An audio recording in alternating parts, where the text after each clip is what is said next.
You are listening to Perplexity.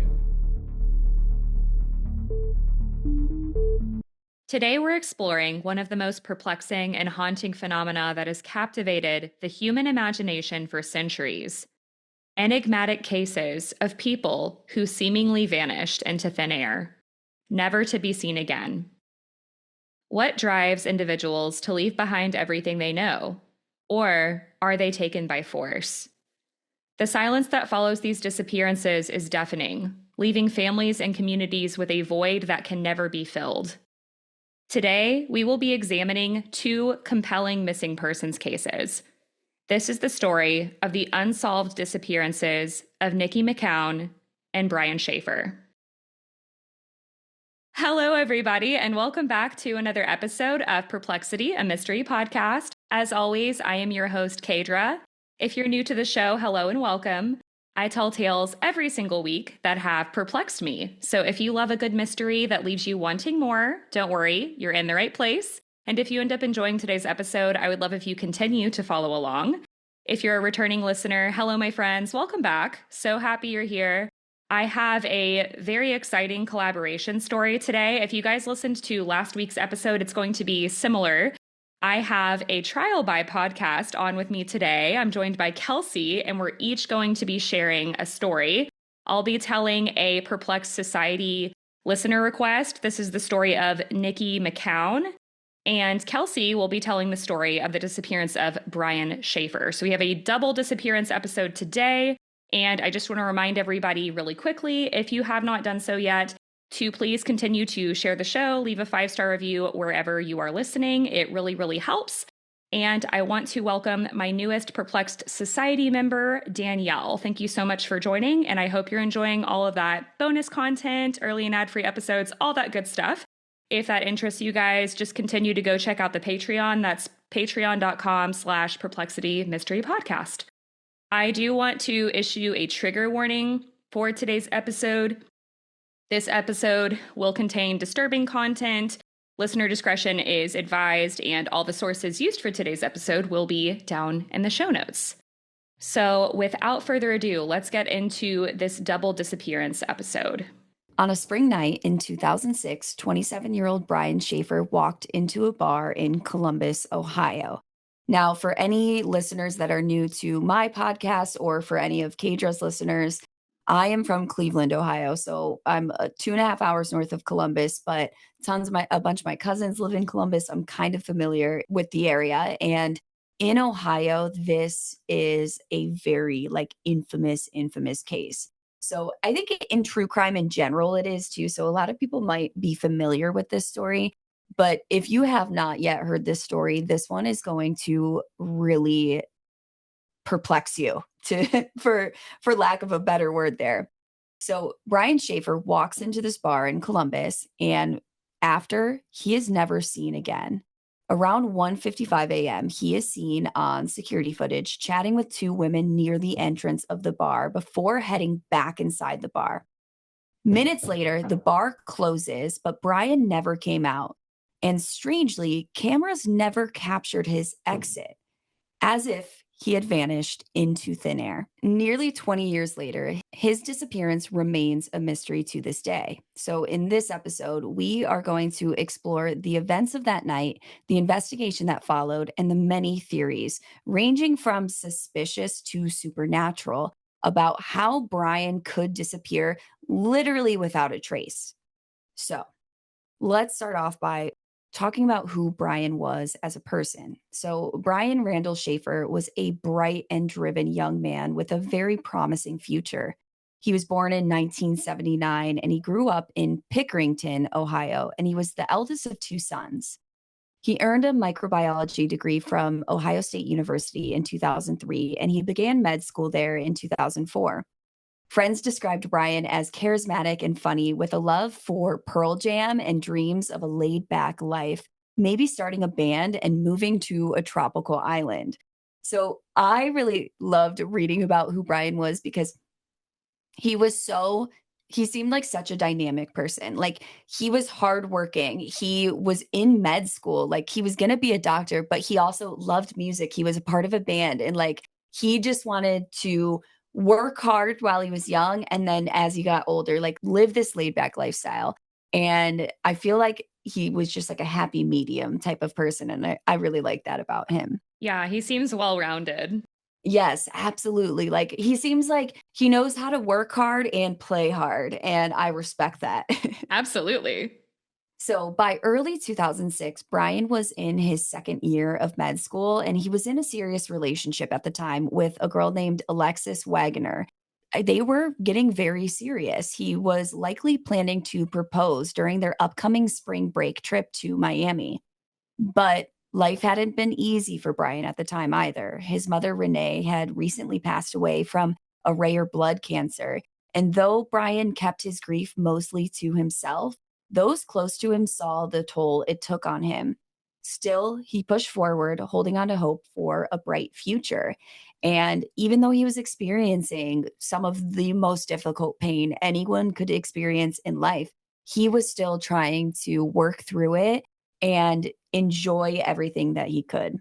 Right. And it's hard when you're that young too. Like at that age, it's all like hustle culture. You're working so hard towards something. So to be like that busy, be in medical school and be in pain, that must have been really, really difficult.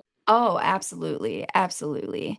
And yeah, I can't imagine going through grief where one of my friends, she's in medical school, she had a baby. She could only take 2 weeks off after having her baby, or she was gonna fall behind and not graduate on time, and so she went back after 2 weeks, like, medical school isn't like just being in a normal, like, undergrad program where you can Mm-mm. just take a semester off and just jump right back in, and so I can't imagine, like, you to work through that pain while doing all of this work must have been so hard. And that just shows you like what a resilient person he was. Mm-hmm.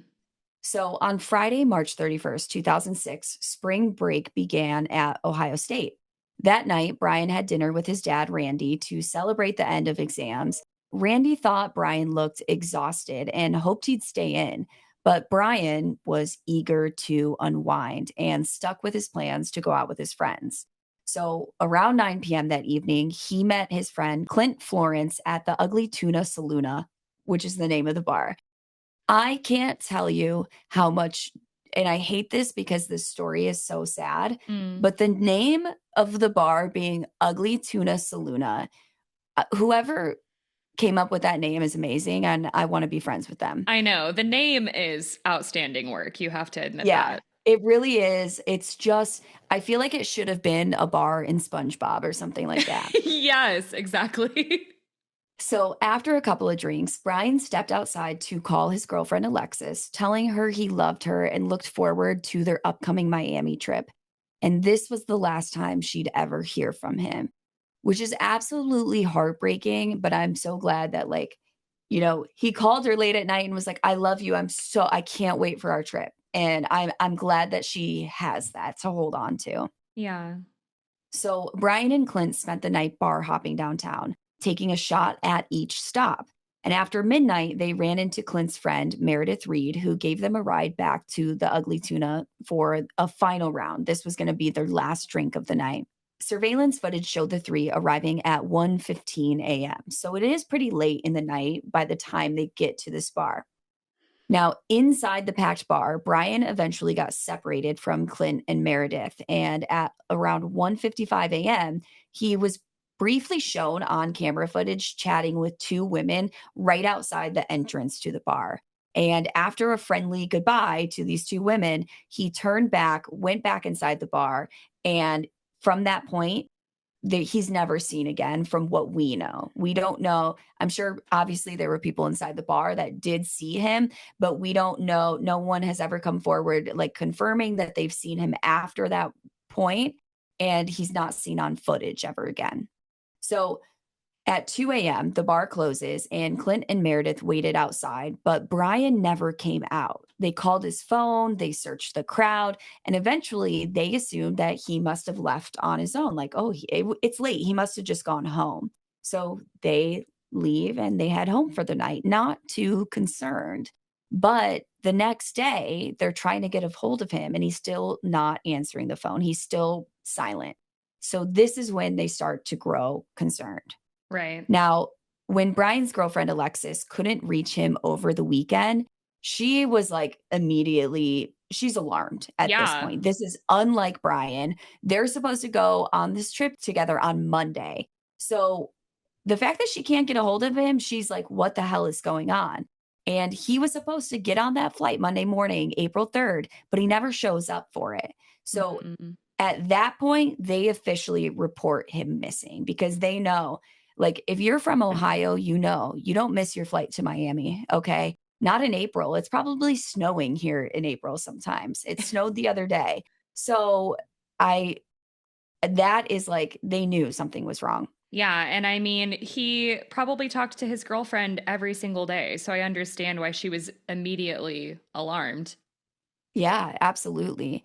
Now, police focus first on the Ugly Tuna Saloon where Brian was last seen. The area was full of security cameras, yet none showed Brian exiting the bar after 2 a.m., despite footage of him entering and later chatting with those two women in front of the bar. And it was as if he had vanished inside of the bar itself. Mm-hmm. So investigators explored several theories. Maybe Brian had disguised himself, used a back exit, or slipped past the cameras somehow. But the rear door of the bar led to a dark and hazardous construction site, an odd route for anyone to take, especially someone who's been drinking all night. It's just like, why would you leave out the back door?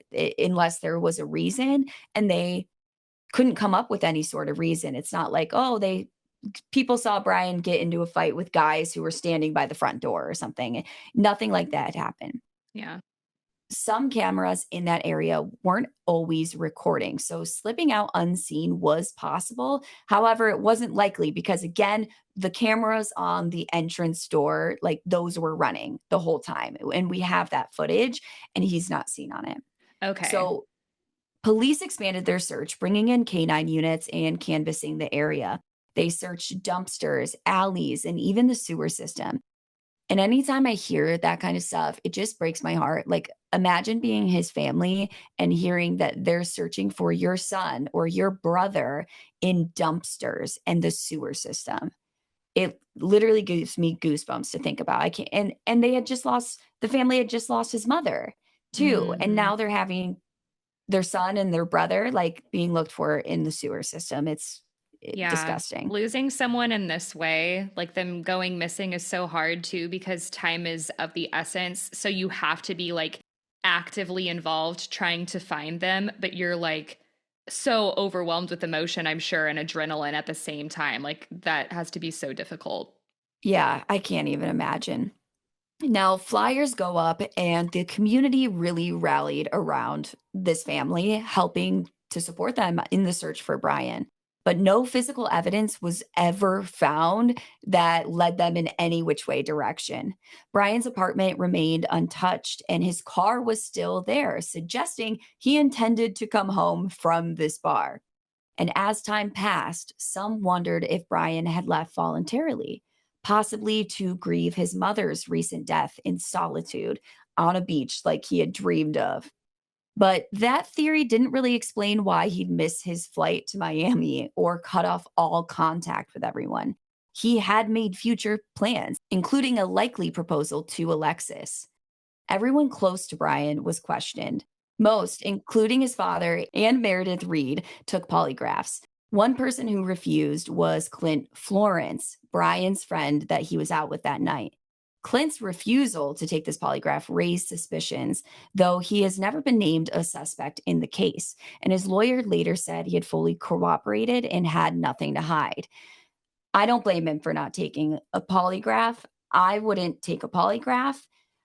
I do think sometimes if I hear about someone refusing a polygraph, like in the 80s or 90s before true crime was like on TV and stuff like that, that is a little bit more suspicious to me Yeah. because they don't necessarily know how bullshit polygraphs Yeah. are. I mean, they were super common back then, and we all just like accepted them at that time. Right, but this is in the 2000s, and so Yeah, I don't know. I don't necessarily think that that makes Clint suspicious in my mind, but I might be biased as someone who knows a lot about true crime and would never take a polygraph. So sure. now weeks turned into months, and Alexis called Brian's phone every single night trying to get a hold of him. And in Mm. September, it rang 3 times, offering a glimmer of hope because like his phone, when she had called it, it wouldn't ring. Like it would just go straight to his voicemail. Yeah. Then months later in September, it rings. So she's like, is his phone on? There was a moment of hope that maybe he really had just like ran off or something, or maybe he was okay.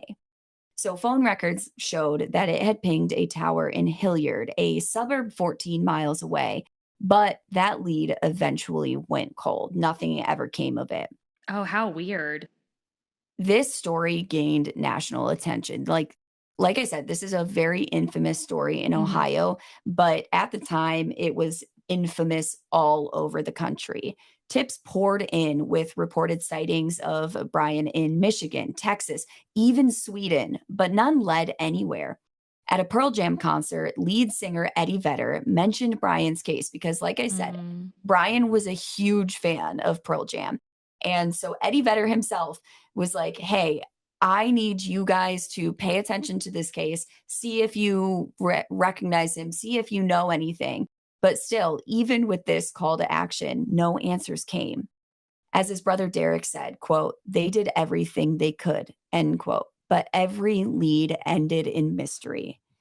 And I'm glad to hear that the family feels like the police did everything that they could. That is like something in, a lot of true crime cases, which I think is there's also like the bias of the types of cases we select to talk about often are ones that an injustice has been done in the investigation itself. So I think we hear about those more often. So anytime I hear a case where it's like the police literally did everything they could, it brings me a little bit of joy. And I wish every case could be like that, really. Absolutely. Yeah. At least with like the ones I've looked into, you unfortunately don't hear that very often. So that does Right. give some reassurance.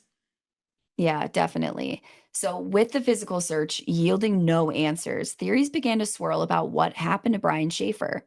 Over the years, several possibilities have been debated, each raising more questions than answers.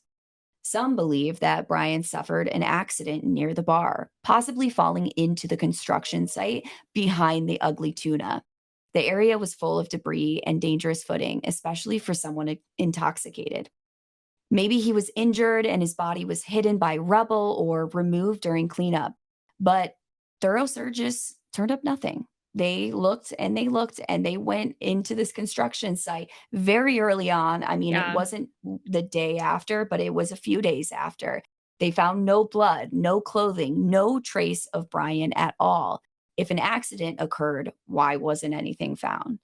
So, in my mind, I know there are some theories, like if you go on Reddit, people get really into this construction site theory. In my mind, this is ruled out. I think this was looked into by the police early enough in the case that I don't think this is a legitimate possibility, in my personal opinion. But, that doesn't mean it's impossible. Now, others speculate that Brian chose to vanish. He was grieving his mother, he was feeling the pressure of med school, and he had once talked about escaping to a tropical island. But also, like, who hasn't? I Yeah. feel like I talk about that every day, and I will never run away from my life. If I go missing, someone did it to me. I just want to put that on record here. Yeah. Same. So, but some people say maybe he saw this opening and walked away. Like this is a huge theory online. And this is one like again, I just don't understand it. It's like if you're just going to like leave your life and run away, why are you going to do it at 2 a.m. in a crowded bar where there's security cameras everywhere? I mean, obviously, if this is what he did it rather successfully. But I think this would have been like a very difficult way to like run away from your life. I don't Right. know. Do we know how much he had been drinking that night? I know you said he like had gone to a couple bars and had drinks. Well, they had been bar hopping since Yeah. about like 9 p.m. was when he left his dad to go meet his friend. He didn't get to the Ugly Tuna until around 1:15. He had been out since about 9 o'clock was when he left his dad, and they were bar hopping. And at every bar, they were taking a shot. So I don't know if they were taking a shot along with a drink that they were sipping on, Hmm. but I would assume that he was rather intoxicated. Like he was pretty drunk. And that's a great point though. It's like if you're going to carry out this plan that you have to run away from your life and do it by disappearing in this crowded bar where there's security footage everywhere, are you then going to get really drunk before you do that? Like that seems like a difficult plan to carry out. He must have walked somewhere or taken public transportation or something. And supporters of this theory, they point out like technically it's possible. Like he could have left through a gap in security footage. He could have changed clothes and just disappeared. He could have, you know, made himself look different because this security footage is extremely grainy. Hmm. So I do think if he changed clothes and put on a hat or like something, some sort of disguise, you wouldn't be able to tell it was him. But like, where would he have all that Well, stuff? and He didn't have a who, bag walking in. you're not James Bond. Like, who would do Yeah, that? It's just that's an odd theory. I don't buy that at all, personally. I know. But I think in any unsolved disappearance, this is always the theory is like they ran away from their Yeah. life. Started a And new life. right. And I get it. It's a hopeful theory. Hmm. You hope that he's okay and that he chose to do this. But unfortunately, like, I don't think that's the case. And skeptics like myself like to know that he left his car, he left his glasses, he made no withdrawals from his bank account. And again, it's just why would he want to run away? I understand his mom passed, but if anything, you would think maybe that would want to make him closer to his family. His brother Derek and his girlfriend Alexis both insist too that he never would have done that to them. Like Alexis is like he would never just up and leave me without saying anything. And Derek's like we just lost our mom. He would never then make us lose our brother or make my dad lose a son right after losing his wife. It's just unbelievable to them and I completely agree with them personally. Right. Yeah. He just seems like a very reliable person. He is. Yes, he is. And still, without evidence of foul play, some investigators believe he could still be alive, which I think there's a difference too between he could still be alive and he ran from his own life on purpose. You know what I mean? There are other things that could have happened here where he could still be alive. And of course, that's what you hope for. But that doesn't necessarily mean that he ran away from his life. I don't think investigators believe that he ran away from his life on purpose. Mm. Now, many close to Brian believe that he met with foul play. That area, while it was like being redeveloped, it wasn't the safest area at the time. Maybe he was attacked or had an altercation that turned deadly. Suspicion lingered on Clint Florence, his friend that he was out with, who refused to take the polygraph because of him refusing that polygraph, basically. And he seemed to also distance himself from the group of friends after Brian's disappearance. Like I said, Clint's lawyers say that he's fully cooperated with the investigation, but Brian's brother believes that Clint knows more than he's shared. Others suggest that Brian may have encountered a stranger with bad intentions or gotten into some type of drunken altercation. But again, there's no evidence of this. There's no witness. There are no witnesses, and there's no clear sign of a struggle. It's to me, I think this is the most likely scenario. Now, I'm not saying Clint Florence, but I think, unfortunately, I think that someone did this to Brian. I don't think that he is alive. Yeah. I feel like in cases like this where there's so little information known, all you really can do is speculate. And I mean, statistically, more than likely, if he was met with foul play, it would be somebody that he knows. That is true. I really feel like it's one of two things. Like, either he was met with foul play and his body is discarded somewhere where he hasn't been found, or he got really drunk, maybe wandered off and hurt himself, fell somewhere, and was never found. Those are kind of the two things Yeah. I always go back and forth with. This case bothers me a lot. Yeah, absolutely.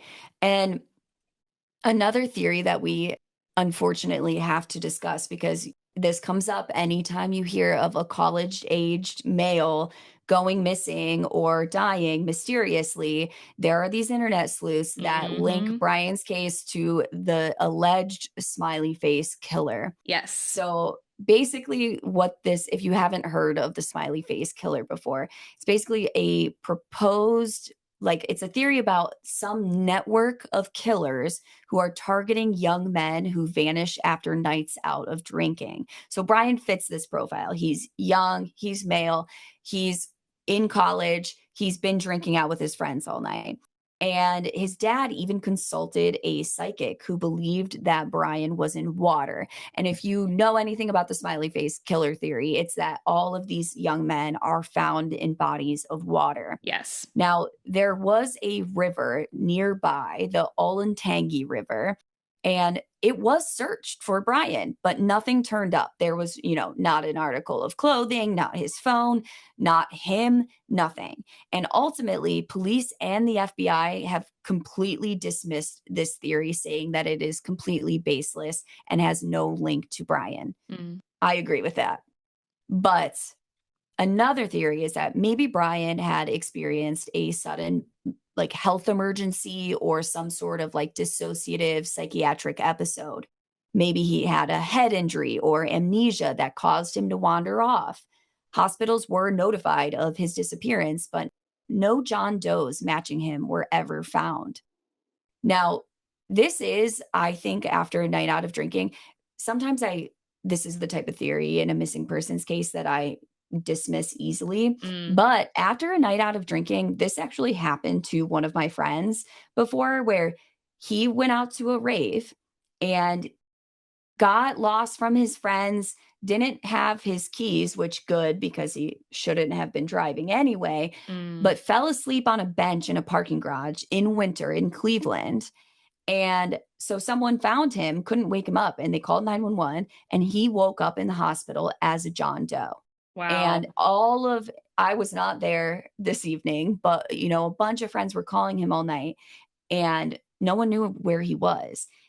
This is something that I think it sounds like, oh, it's a true crime story, but this is something that happens often. And Mm-hmm. so that is one of the first steps police take when someone is reported missing, is to notify all the hospital, check with the hospitals. Do you have a person like a John Doe or a Jane Doe matching this description? So that was done, and no hospital had Brian Shaffer in one of their beds. Mm. So again, I think if this were the case, if it was some sort of psychiatric episode, or he hit his head, or he had amnesia, or he passed out somewhere, I don't think that he survived it. I think it's unlikely that he survived it. Yeah. Some also floated the idea of suicide, but friends and family strongly disagree. He was making plans for the future and he showed no signs of depression. Now, many of us know that that doesn't necessarily mean that someone wouldn't take their own life. But Sergeant Hurst also doubts this theory, noting that most people who take their own life leave some trace or they want to be found Mm. after. And I also think, again, if you're going to take your own life, this would be a very unique and rare and odd way to do it. Why would you want your family and friends wondering for the rest of their lives what happened to you? Right. You know? Yeah. Now, Columbus police have never really publicly committed to one explanation of what they think happened to Brian. They've said that they have 3 theories, but they won't share them. They're keeping it close to the chest, which I understand. Now, Detective Andre Edwards, who studied the footage frame by frame, is certain that Brian did not leave via the main entrance, leaving only the back service door, or an extremely unlikely scenario where he never left the bar at all. There was no place to hide his body inside this bar. That's one of the theories that people float a lot, is like, maybe he is still inside the bar. Police say And I haven't seen a lot of pictures of the inside of this bar. I have never been there. I actually believe it is no longer, it doesn't exist anymore. It's no longer the Ugly Tuna. But police say absolutely not. This bar has been swept. There is nowhere that he could be hidden inside. Mm. And this whole thing only deepens the mystery. If he did not leave out that back entrance, the other theory is maybe someone took him out of that back entrance Yeah. in something. Right. But of course, there's no camera footage, so we don't know. Mm. Now, Brian Shaffer's disappearance remains one of the most haunting modern missing persons cases. No suspects, no evidence, and no answers. Just a man who vanished without a trace. And for Brian's loved ones, the years after his disappearance have been marked by heartbreak, frustration, and unanswered questions. His father, Randy Shaffer, threw himself into the search, handing out flyers, scouring remote areas, and chasing every single lead. In 2008, tragedy struck again when Randy died in a freak accident, killed by a falling tree branch during a windstorm. He passed away, never knowing what happened to his son. Oh my And not God. long after, someone posted a message on Randy's online memorial that said, "To Dad, love Brian, U.S. Virgin Islands." And I just want to say, fuck that person. I don't know if you swear on your podcast. I'm sorry. You Yeah. can No, bleep. you're fine. Sorry, yeah. I swear when I get angry, and fuck the person who did that. That's horrific. Yeah. It's not Brian. I'm sorry. It's not Brian who did it. And that is disgusting. Brian's brother, Derek, lost his mother. Months later, his brother went missing mysteriously. Couple years later, his dad dies in a freak accident where a tree branch fell on him during a windstorm. That's horrific. His whole family has died in a few years, and it is just him left. And you're going to leave a comment on his dad's memorial site and say, "Oh, it's from Brian, your brother that has been missing for years, and you have no idea what happened to him." Like, I know that that person is experiencing the worst karma right now, and that brings me fulfillment. Yeah. That helps me sleep at night. But who would do something like that? I don't understand it. And by the way, this comment was traced to a public computer in Ohio. Like, Wow. they traced the IP address, and this comment was made from a public computer in Ohio. So someone literally went out of their way to go to I don't know if it was a library for sure, but go to a library or somewhere that has Yeah. like some sort of public computer lab to leave this comment. Just Like, sounds like a complete asshole troll. Like, what a loser. exactly. How hateful and spiteful are you that you're going to take up your afternoon to torture someone who's been going through literally some of the worst tragedies of all time? I don't get it. So let's talk about Derek a little bit. So Derek was Brian's younger brother, and he was deeply involved early on in the investigation and the search for Brian. But over the years, he has kind of stepped back, likely just worn down by years of silence and the overall just like coldness of the case. He is adamant that Brian would not have vanished by choice, saying, quote, "He wasn't into drugs. I don't think he would take off and never contact us again," end quote. He fears something bad happened to him and that he will never know. That's his worst fear, is he will never know what happened to his brother. He's also voiced frustration toward Clint Florence for staying silent about what he knows, saying, quote, "If Clint knew something, I hope he would have shared it. I deserve to know," end quote. And I stand by that. I don't know, and I honestly don't have a strong opinion whether or not Clint knows more than he's saying. Right. But if he does, I hope he's experiencing that same karma that this person who left the comment is, because again, why are we torturing this poor kid? I mean, he's an adult, but this poor guy, The family. I can't even imagine what this guy has gone through. I mean, it's hard because we really don't have enough information. So we have to kind of speculate. And again, statistically, it's likely someone that was the closest to him that met him with foul play. And this is really the only person we can look at. So you have to look at him hard and criticize him a little bit. And I mean, I understand why people don't talk to the police or don't really come forward to the media. That's like a very scary and sometimes dangerous thing to do. But you would think, like, with him being so close to him, and if you don't have anything to hide, that you would like be cooperative. You know, I can see it from Right. either side, but yeah. And to be fair, he did talk to the police, like he was interviewed, but he just refused to give that polygraph. And I think he cooperated at least early on in the investigation as far as it goes to talking to police. Now, I don't have any transcripts about how he answered their questions or what he said. Mm-hmm. So, you know, maybe he sat and talked with them, but wasn't helpful. I'm not 100% sure. Yeah. But it is something that, you know, if anyone knows anything and could be helpful, it's Clint. Mm-hmm. And so if he's no longer answering questions, I question what the motivation for that would be at this point. But the other person that has been deeply affected by Brian's disappearance is his girlfriend, Alexis Wagner. And she really held on to hope for years. She helped with searches and kept calling his phone. Like I said, for a long time, she called his phone every single night just to hear his voicemail, which literally makes me want to cry. That's so sad. Ugh. As time passed, she did come to terms with the likelihood that Brian was no longer alive. She later admitted that imagining he'd been harmed by an outside force was easier emotionally than believing he abandoned her. In 2008, as she graduated med school alone, Alexis said she still thought of Brian often and still longed for closure. Now, nearly 2 decades later, those who loved Brian continue to live with the ache of not knowing, caught between grief and unanswered hope. Because I've never been in this type of situation, but I imagine it's a very confusing and difficult grieving process when you're not even sure you should be grieving. You're not even, no matter how somewhat certain you feel, you can't be 100% certain until he's found or someone comes forward saying what happened. Yeah. And as of 2025, Brian's still missing. And Brian, if you see pictures of him, and I urge everyone to go look at pictures of him, especially if you live in Ohio in the Columbus area, I think if you saw him and you've seen pictures and you can recognize, you'll know him. He's 6'2", okay? He's a big guy. He has brown hair, he has hazel eyes, and he would now be 46 years old.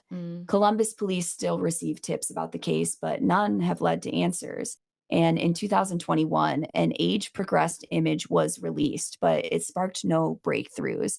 So I will be posting on our Instagram page at A Trial by Podcast the pictures of Brian and then also the age-progressed image, because I really, really want people to look at those, especially if you live in Ohio. Yes, absolutely. These false sightings have come and gone, including a 2019 photo of a homeless man in Tijuana that people were like, this is Brian Shaffer. This was a big thing on the internet. This was ruled out by the FBI. That was not Brian Shaffer. People still like to argue it was. It was not. And Brian's case remains one of the most baffling disappearances, puzzling both investigators and true crime followers like ourselves. How does someone vanish from a crowded, camera-covered bar without a single trace?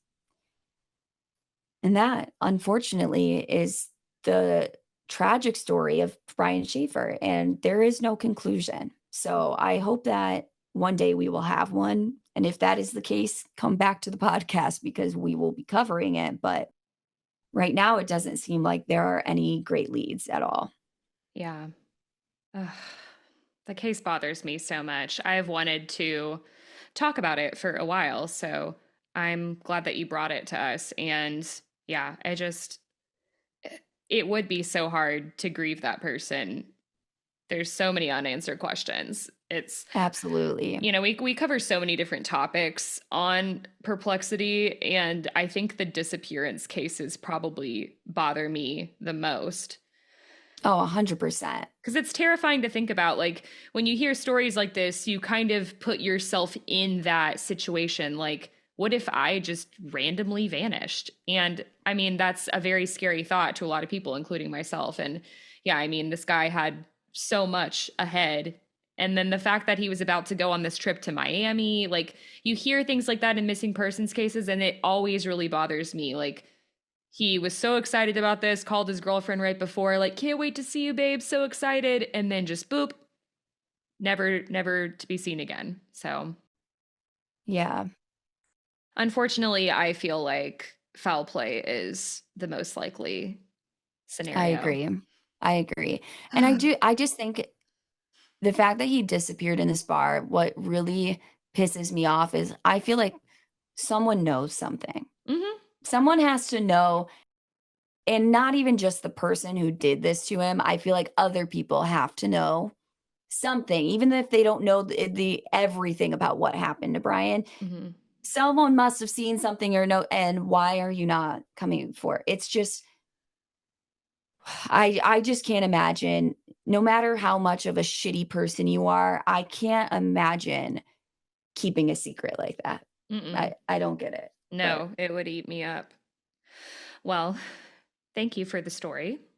Of course. I'm excited to hear your story because this is actually a case I have not heard of, which is those are my favorite cases to hear and to cover because especially in a disappearance case, they obviously need more attention because I've never heard her name before. So I'm really looking forward to it. Yeah, I hadn't heard of this case either. Sometimes it's referred to online as the case of the vanishing bride, but it is a woman who was just weeks away from her wedding and similar to Brian's story, just vanished pretty much without a trace.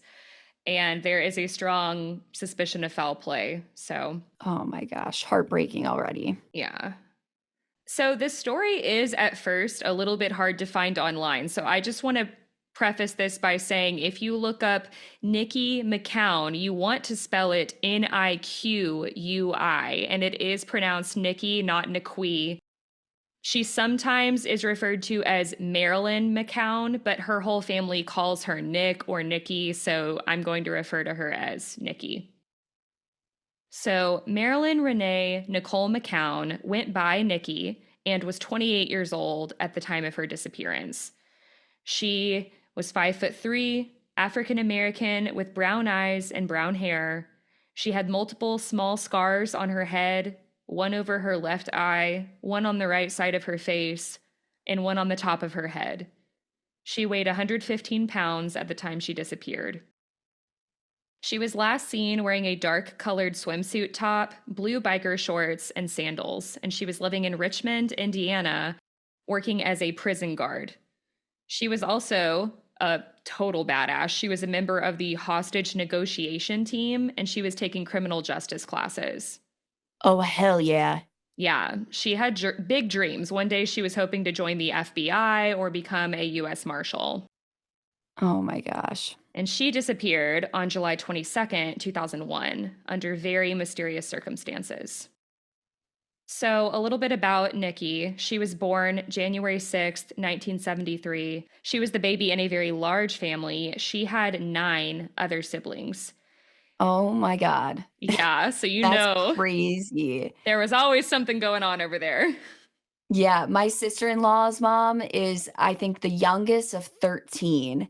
And going to their family functions, it's like chaos, but like the most joyous, happy chaos ever. Like having a huge family like that is, I don't have a huge family like that. It seems awesome. Yes, they had a very beautiful, large, close-knit family.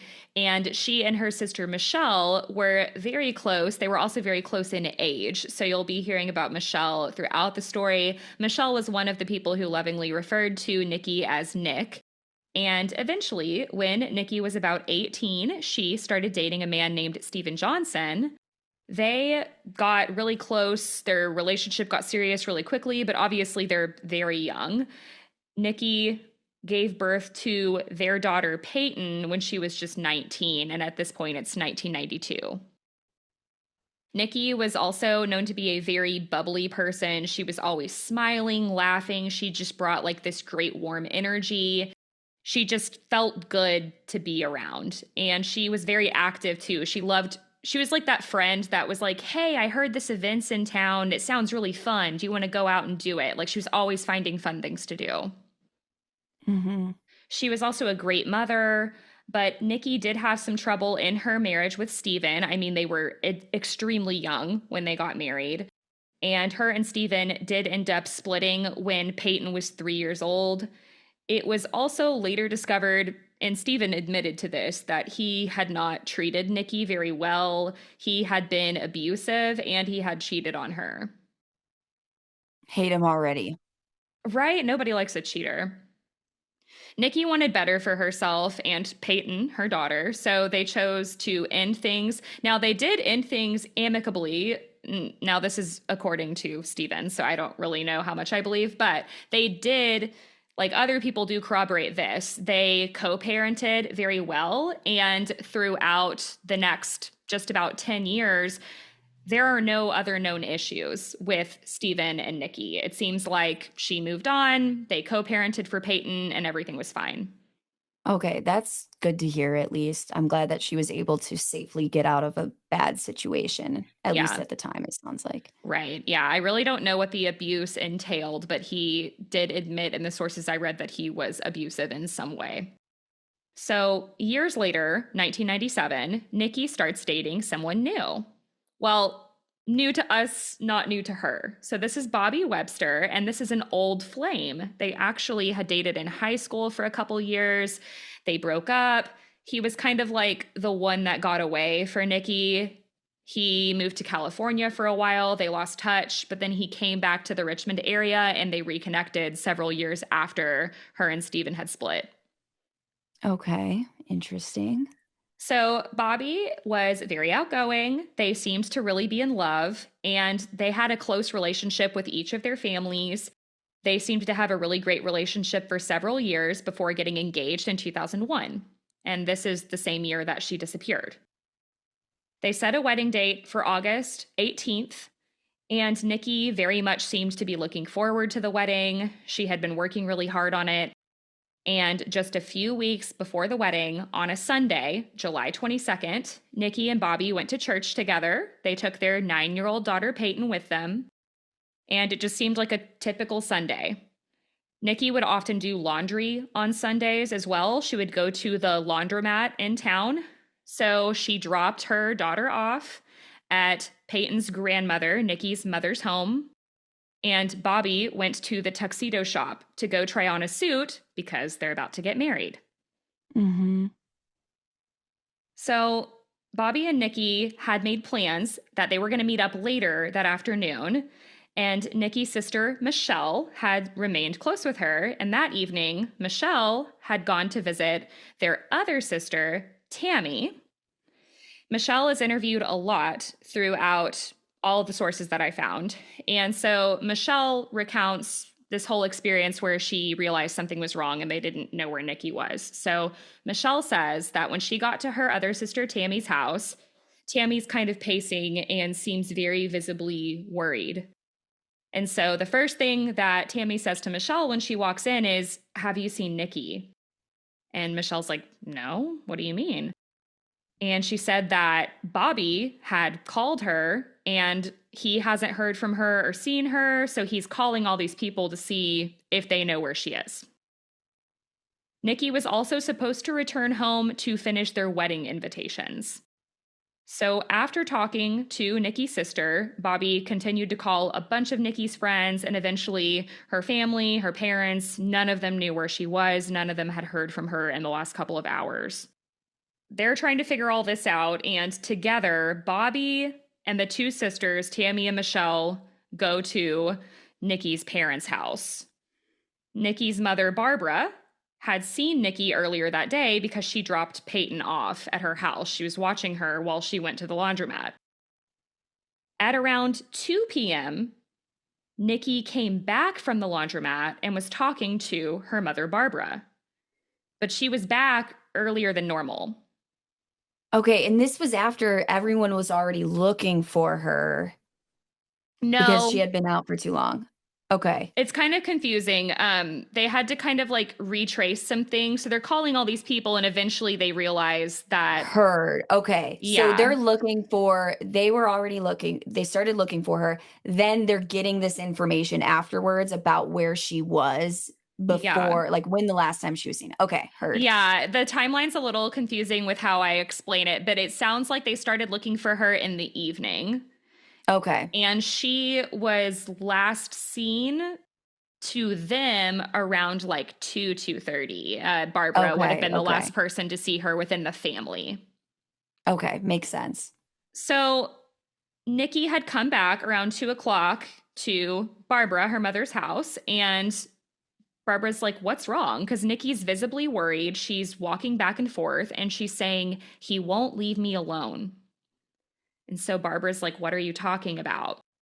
So Niqui explained that while she was at the laundromat, there were these two Hispanic men that were harassing her. They wouldn't leave her alone. I couldn't get much information about what exactly they said, but it's implied that they were making her feel uncomfortable and unsafe.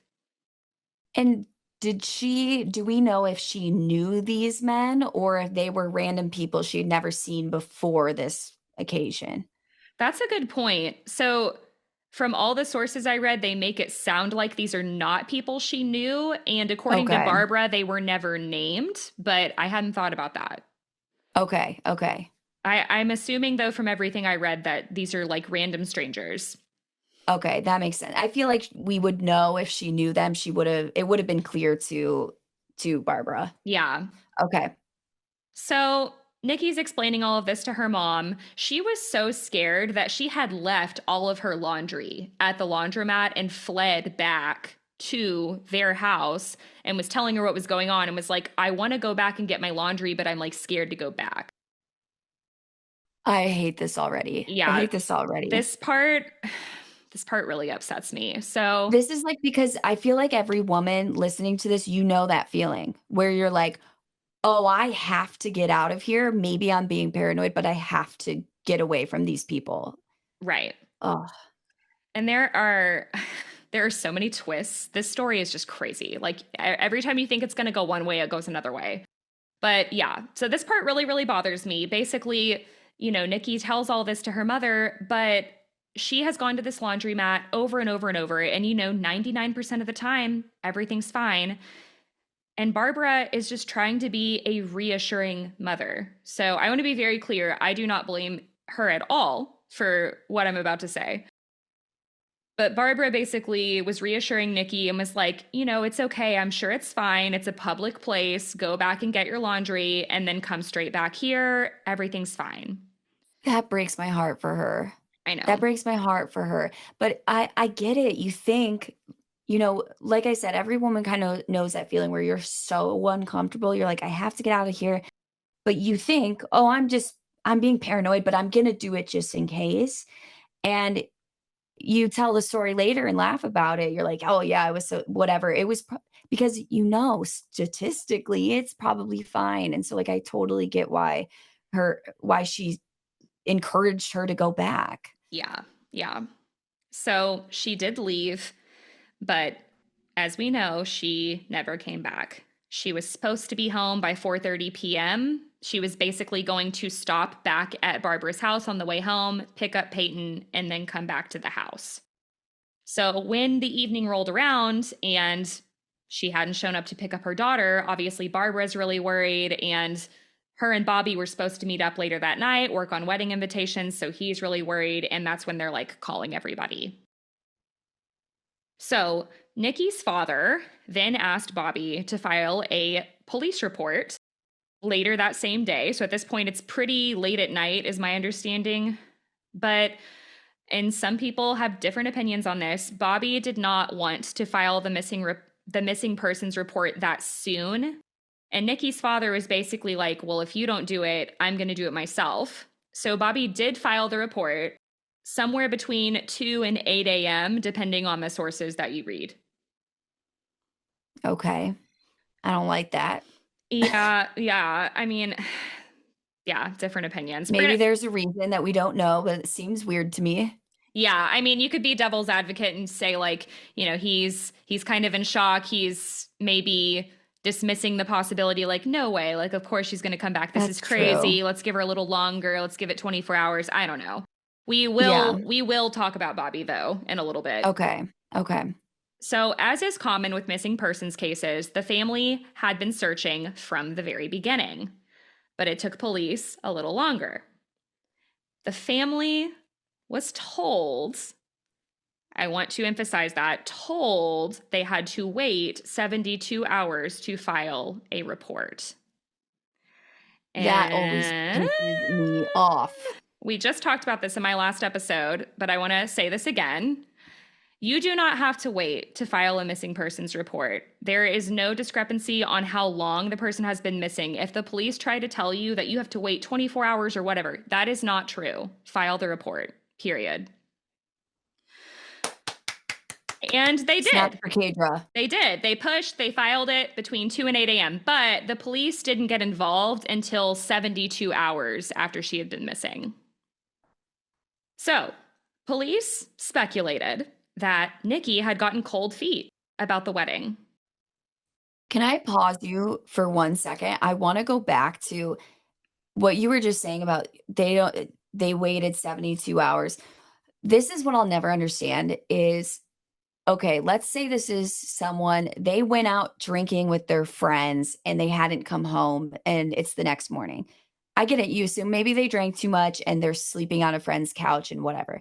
But why are they not taking the circumstances of what happened here into account? Because if you hear that Niqui was telling her mom that these guys were scaring her so much, she left the laundromat and left her clothes there, and then she went back and then she's not seen again, why would you wait 72 hours?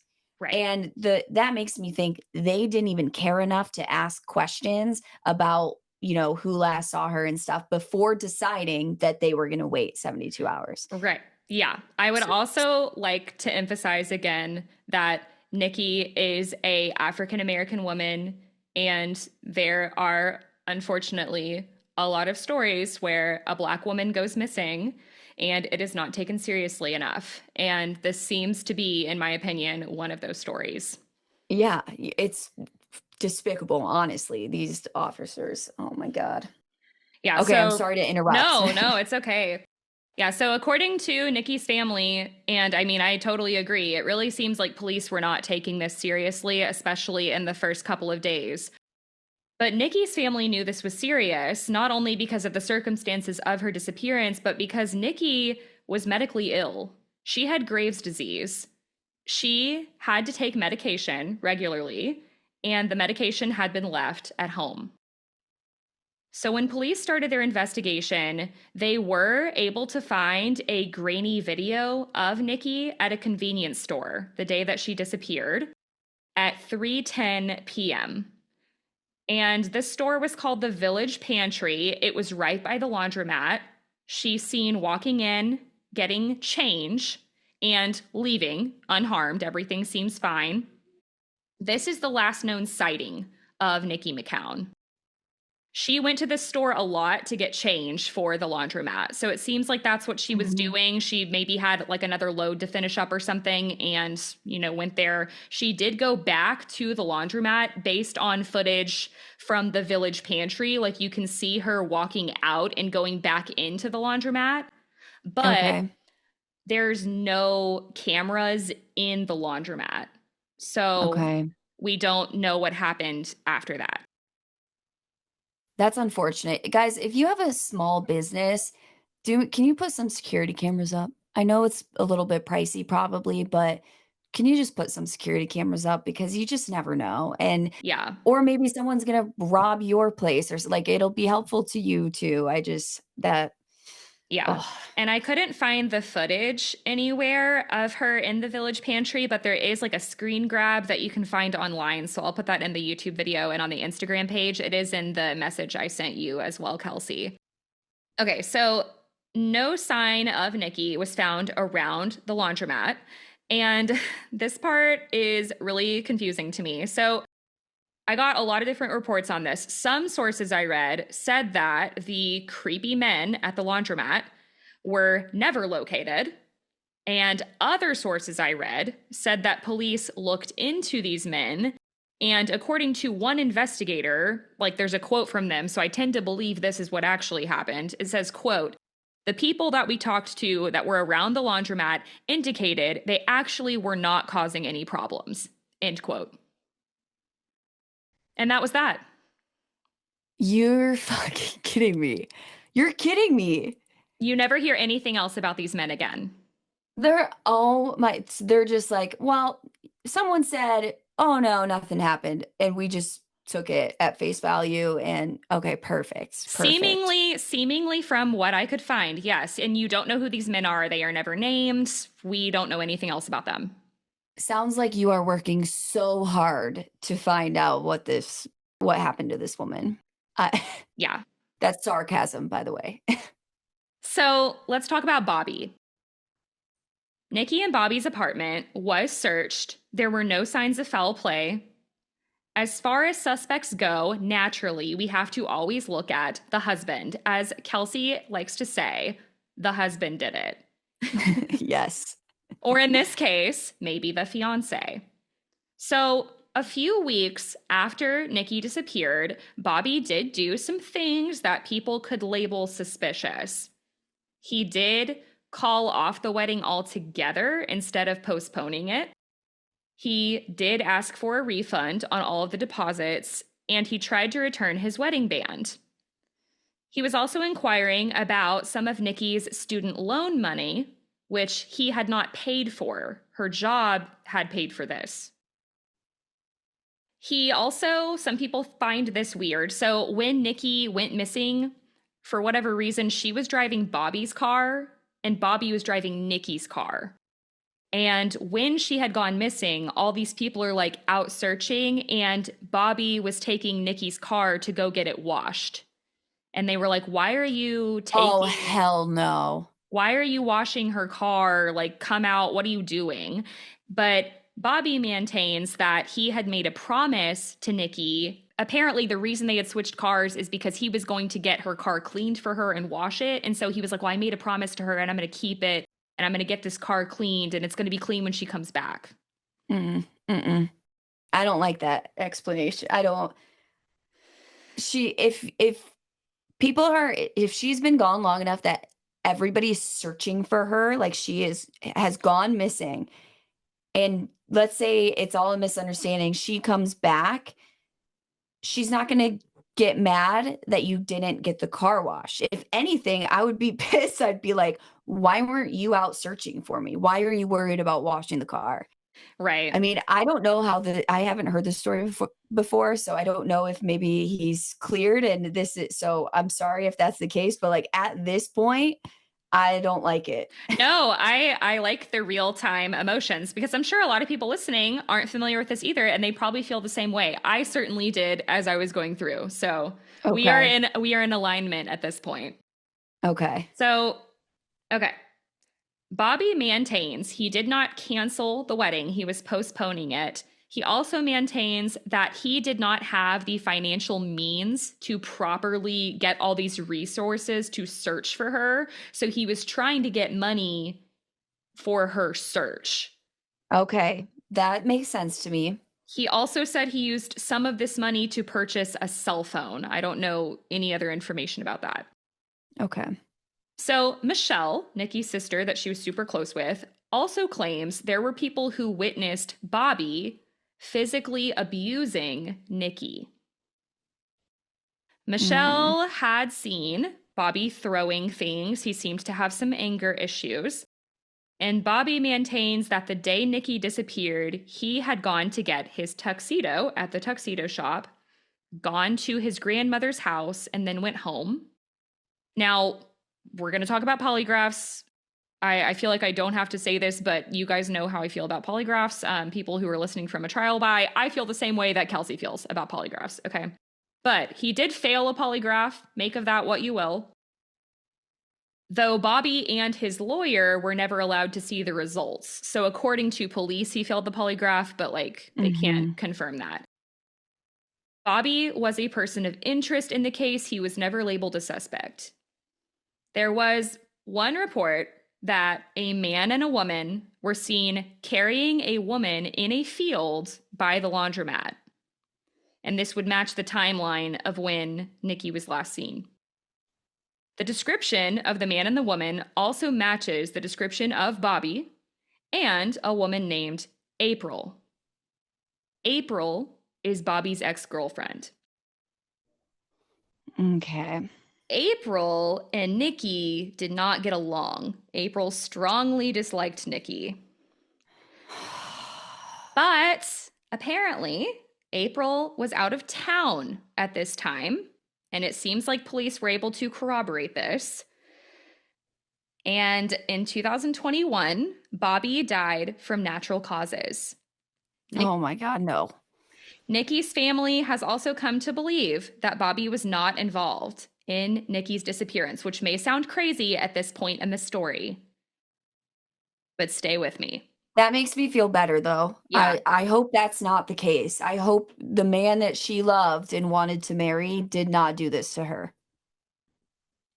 Bobby's car, which Niqui had been driving when she disappeared, was found November 5th, 2001. So this was several months after she was last seen. It was found in the woods in Ohio, the Meadows of Catalpa in Dayton, Ohio. And the Meadows of Catalpa is an apartment complex.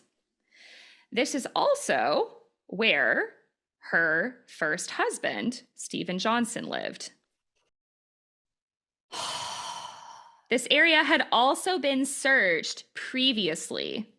So that's interesting. Okay, I'd like to apologize to Bobby and the family and retract my statements previously made. I'm sorry. So this was over 45 minutes from Niqui's home. And remember, her and Stephen were co-parenting. So sometimes she would bring Peyton up here, but Peyton was at the grandma's house. So there was no known reason for her car to be there. It's not like she had dropped Peyton off there, you know? There were no signs of foul play in the car. And the sources I read said there were no fingerprints found in or around the car. That's how they word it. Okay. So I don't know if that means it was cleaned or if they found no other fingerprints besides Niqui's. But the battery of the car was missing. There was a popped out door lock. The ignition had been tampered with and the stereo system was missing. The car had been there for months. So we don't know if that happened, you know, afterwards, some teenagers in the area or something, you know what I mean? But it's still suspicious. Okay, this part upsets me. Niqui's folded laundry was also found in the car. So it's just like... That is heartbreaking. I don't know why that's so heartbreaking. But it's just obvious that is when this happened. And it's exactly as the family probably expected when they were looking for her. Yeah. So, Stephen, the first husband, was ruled out as a suspect. Nothing could be tied to him. He also had an alibi, was very cooperative, and passed a polygraph. Eventually, when looking through phone records, it was found Niqui had called a coworker that day, a woman named Darlene.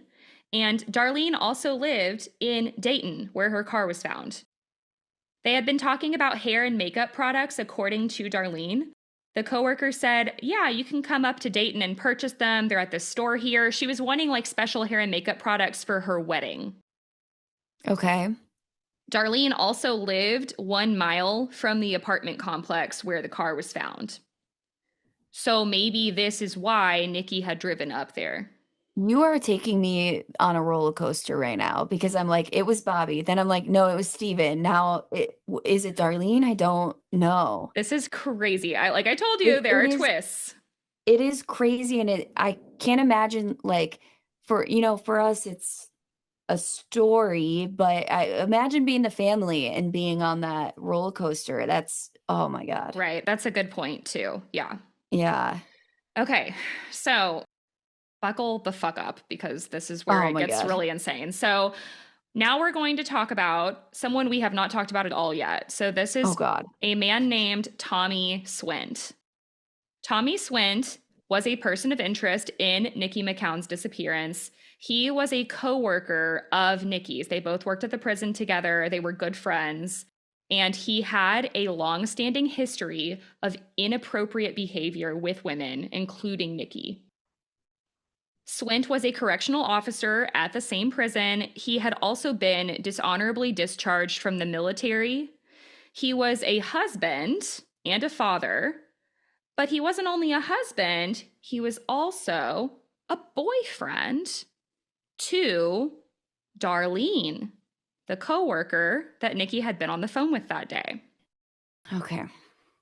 Darlene also has never once spoken to Niqi's family since she disappeared. And a lot of Niqi's family finds that really weird. Apparently she wasn't involved at all in the investigation, wasn't helping with searches, and she just would never talk to them when they would try to talk to her. Okay. So some people speculate, allegedly, that Darlene lured Niqui up to Dayton so that Tommy could do whatever to her, because turns out Tommy is a very disgusting, dangerous person. And this I can 100%, without a doubt, not speculate about. So let's talk about Tommy Swint. Niqui and Tommy Swint had gone on one date around when they first started being friends, but Niqui was like, yeah, I don't feel this vibe. I see you as more of a friend. And it had stayed that way.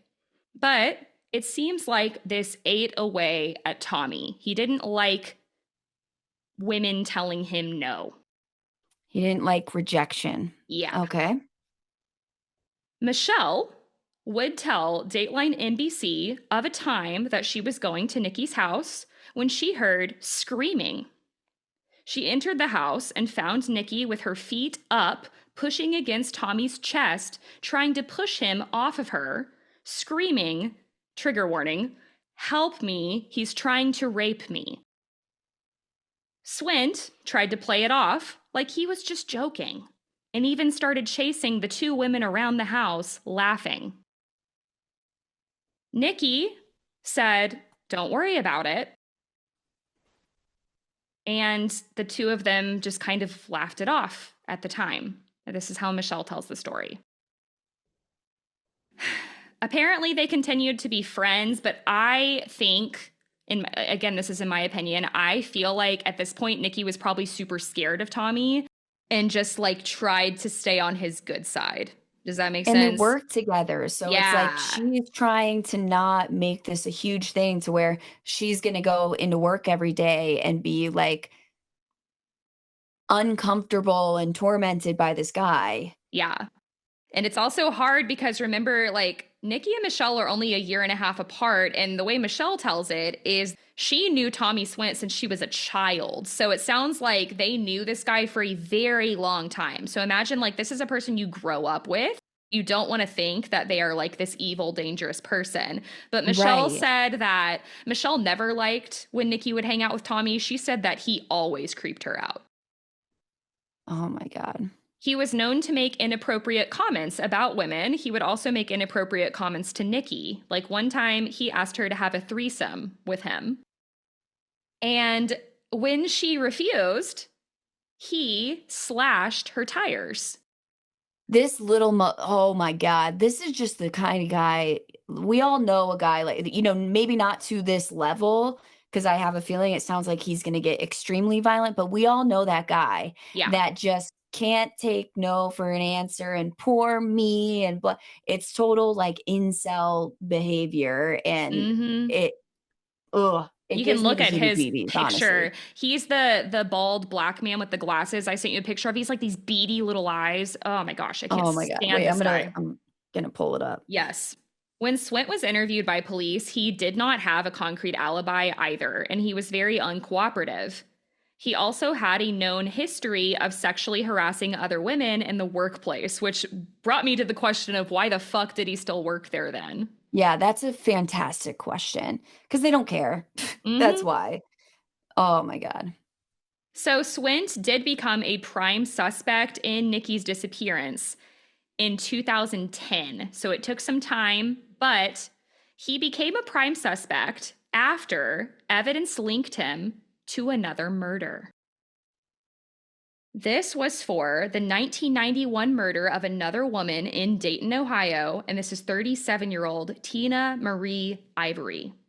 There's a picture of her in the Instagram. She was a sex worker in Dayton. She had previously dated Tommy Swint. DNA and fingerprints linked him to the crime. She had been dumped along the side of the road in a trash pile, barely clothed, and had been beaten to death and strangled. And I'm sorry, was this before or after Niqui disappeared? This would have been 10 years before she disappeared. Okay. And he wasn't in prison for this? No, because it was unsolved.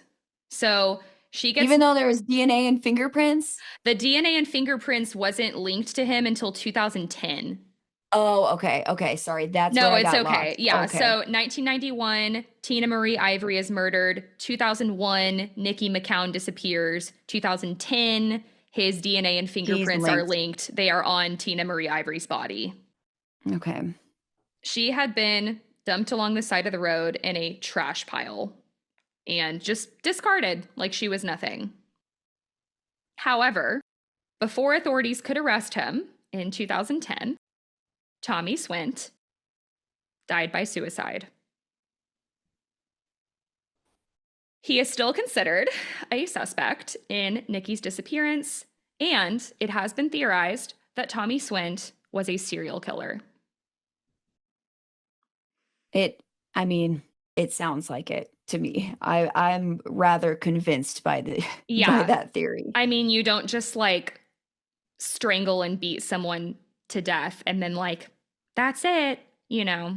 In my opinion, I feel like he continued to have all this inappropriate behavior. He had already tried things with Niqui before, and then she just happens to disappear. You know what I mean?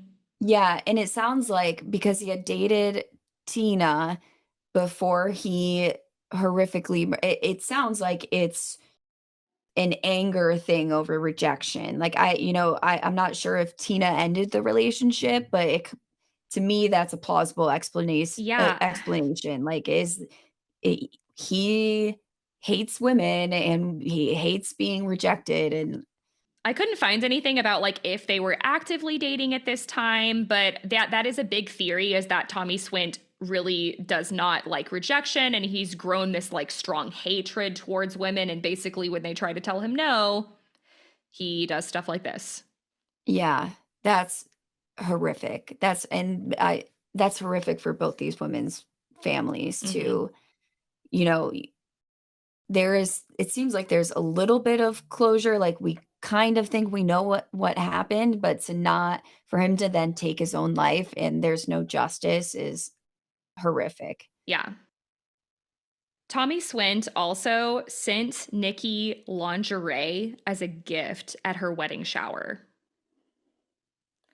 So he is just a very sick, inappropriate, dangerous individual. And also, fun fact, it turns out that he lived in that same apartment complex that Niqui's ex did, where her car was found. Okay, that was my question. Is I was going to say, did they know he lived there and they were like trying to dump the car to frame him? What a weird coincidence that they lived in the same apartment complex, but oh my God. It is weird though, because like they had already previously searched that area and her car wasn't there. And then like 4 months later it was found. So I want to know where the car was. Right. They must have been storing it somewhere. Yeah. And obviously like Niqui has never been found. So the other big question is, where the hell is her body? Oh my God. I honestly got so caught up in the theory, like the people. Oh my God, that's just, and he killed himself. So right. Darlene, where are you at? We need I couldn't find anything else about her, but yeah, I feel like if there's any chance of this being solved, Darlene has to talk. So a couple other things just to wrap this up. So After her mother's disappearance, Niqui's daughter Peyton moved in with her grandmother, and she remained very close with her stepfather Bobby until his death. She has always believed that Bobby was innocent. Peyton also says that Bobby partially blames himself for Niqui disappearing, saying that maybe if he had treated her better, she would still be here. So it's, I don't know, it's like he's trying to, I don't know, he's processing. He's feeling some guilt. Yeah. Yeah. Peyton also lost her grandmother, Barbara, in 2020, one day before the 19th anniversary of Niqui's disappearance. And Barbara was incredibly active in the search and the investigation for Niqui. Niqui's family has continued to search for answers over the years. There were some remains found in 2003 that investigators suspected could have been Niqui's, but the DNA results were inconclusive. Her case remains unsolved, with investigators and loved ones still hoping for new leads that could bring closure. And some really recent updates: Detective Mike Wright took on Niqui's case in 2022. There have been several more searches since then in the wooded areas of Richmond. They also got Tommy Swint's old computer in 2024. And they're not sure if they're going to be able to get anything off of it because so much time has passed, but they're going to try. Good. I'm glad to hear that. And something that I think is good for everybody to know is that Michelle, Niqui's sister, started working with the Doc Ellis Foundation. And this is a nonprofit focused on missing persons of color. Michelle is now the foundation's director and outreach coordinator. Oh, I'm glad to hear that.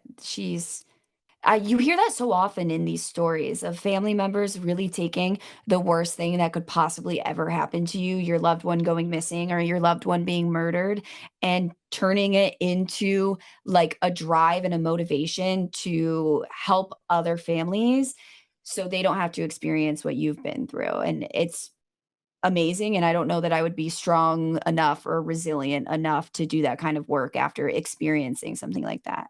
Right. Yeah. It's incredibly inspiring. And she has been able to help a lot of people. She has been able to bring people of color home alive or deceased, at least giving the family some closure. And she is still hopeful that one day they will bring Niqui home too, whether it be dead or alive.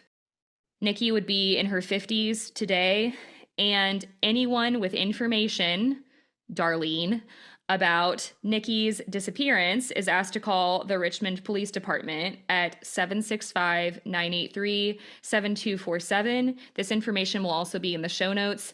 And if you want to learn more about this case, there's also a podcast called Missing Niqui McCown, and it goes into a lot more detail. So I will put that in the show notes as well. Oh, I'm definitely going to check that out. So that, everybody, is the case of the unsolved disappearance of Niqui McCown. My heart breaks for that family, and I do want to say apologies to Bobby for saying your behavior was sus. I think sometimes we're all different people, and some things sounds odd to one person and whatever. I'm very glad to hear that there was enough evidence to point elsewhere, because I think, otherwise this story could have gone in a different direction that was incorrect. So I'm glad to hear that. I guess the last thing I would like to say is the most giant fuck you to Darlene for not coming forward and saying what has happened to this woman and leaving this family in the torturous limbo of not knowing. Right. Because I have a feeling Darlene knows.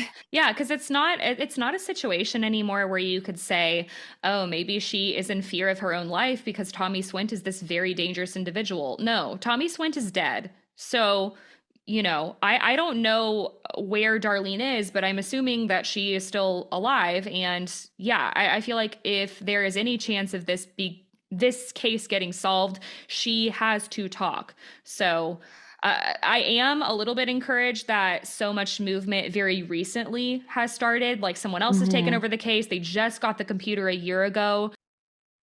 It's also very concerning that there is a chance that Tommy Swint is a serial killer. So I feel like there's going to be a lot more developments in Yeah. all of. I just have a feeling that there's going to be more stuff that comes out about Tommy, and there's probably a situation where women missing in Ohio, specifically Dayton, need to be like exhumed. They need to be looking at DNA and comparing it to him because, oh my God.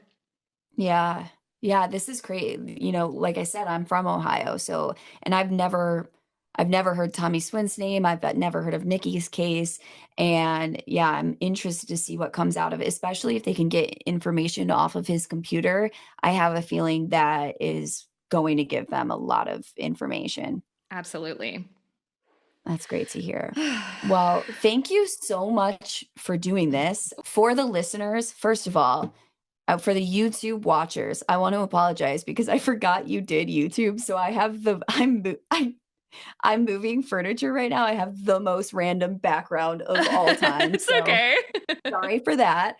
But for the listeners, Kadra and I have been trying to set this up probably for like at least over a month now. And then we keep, she has something pop up, I have something pop up. Then last weekend I messed it up. And so I'm so glad we finally got to sit down and do this because, Me too. even though these are horrific stories, these are stories that need to be told continuously until these families get some answers. And I really enjoyed hearing your story and chatting with you. Yes, thank you so much. And before I forget, I also would love to plug Kelsey for a second and all the amazing work they do over at A Trial by Podcast. They do such a good job. Kelsey, I was so unbelievably impressed at the incredibly hard work and thorough coverage you did on the JonBenet Ramsey case. I am looking at it right now for Patreon, and I'm blown away. Thank you. It was a nightmare. It was like 5 weeks of hell. We did we did like 6 hours, I think, of coverage on JonBenet Ramsey.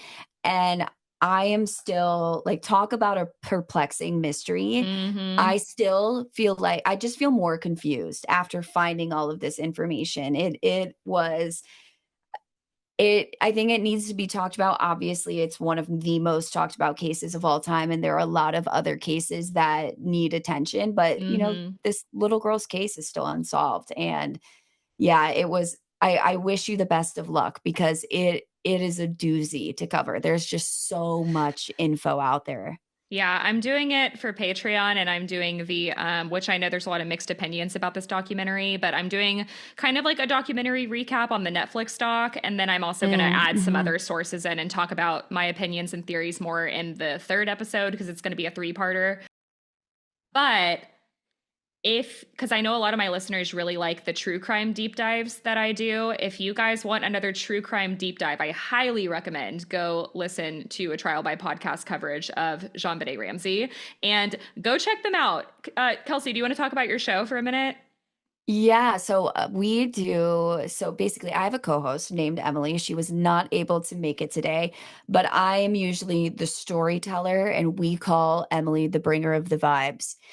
So Emily, she might be familiar with some of the more popular cases. Like, of course, she knows some of the JonBenet Ramsey case. She's seen the documentaries, but for the most part, she comes in blindly. She doesn't even know this, like what case we're going to cover that day. So really, she's the one that I feel like she's speaking for the listeners. She's asking the questions that maybe the listeners have while I'm telling the story. Mm-hmm. And she's like, we get a lot of comments that people are like, Emily literally says exactly what I'm thinking in my head as I'm hearing the story. So I think we have a good time with it when appropriate, in the beginning of the show and stuff, but I really think you guys will enjoy. And we are kind of known for rambling on and for deep dives and long episodes, which I think is some people's jam. Some people it's not. Like JonBenet Ramsey, we did, I think, 3 episodes on. I think our longest case we ever covered was the murder of Dan Markel. We did 4 episodes on because it is just such a crazy, twisty, turny, wild story. And there is a trial upcoming in that case later this summer. So I think we're going to add more episodes to that. But yeah, I think you guys will really enjoy Emily as well. So yeah, you can find us wherever you get your podcast, A Trial by Podcast. The A in the beginning is very important because there is another like court podcast that's just Trial by Podcast. We didn't realize when we picked the name. Oh, man. But yeah, and then you can find us on social media at A Trial by Podcast as well. Thank you guys so much for listening to today's episode. I hope you enjoyed it. If you did, I would love it so much if you continue to follow along. If you are watching on YouTube, I would love if you hit the subscribe button, like this video, drop a comment down below. I would love to hear your theories on what happened to Niqui McCown and Brian Shaffer. If you're listening on Spotify, you can leave a comment on this exact episode as well, letting me know your thoughts. And if you have not done so yet, please leave a 5-star review wherever you're listening. That really, really helps. If you would really like to support the show, get early and ad-free episodes, and unlock tons and tons of bonus content, including the John Benet Ramsey coverage I'm working on right now, you can go check out patreon.com/perplexity mystery podcast. And just another reminder to check out A Trial by Podcast wherever you get your podcasts. You all are amazing. I hope you have a great week. Please stay safe, and I will talk to you next week. Bye. Oh my God, masterclass on the outro as well.